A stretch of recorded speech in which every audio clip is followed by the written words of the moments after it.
ay sevgili kızım, ne yaxşı varsan ay güzel kızım.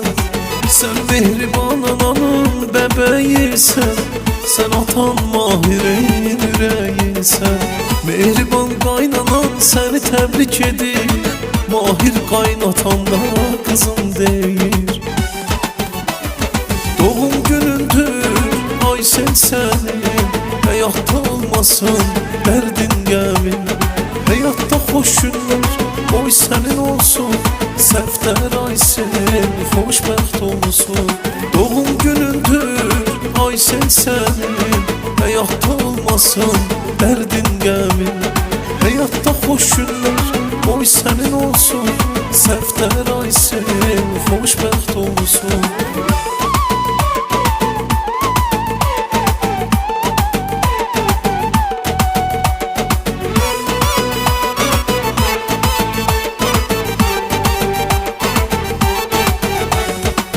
Atanın döyülen yüreğisən sen, ananın en güzel meleğisən sen.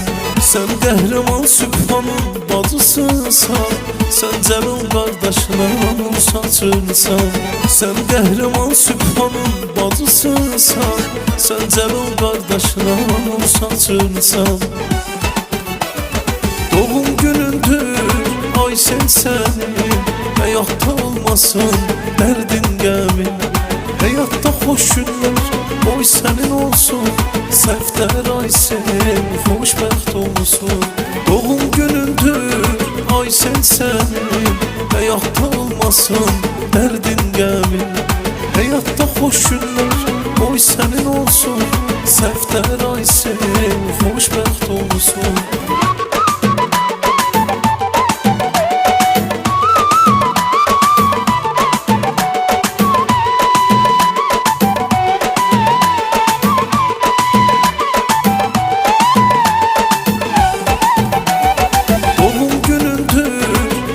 Senin hayatta olmasın derdin gəmin. Hayatta hoş günler oy senin olsun, Səfdər ay senin xoşbəxt olsun. Doğum günündür ay senin, hayatta olmasın derdin gəmin. Hayatta hoş günler oy senin olsun, Səfdər ay senin xoşbəxt olsun.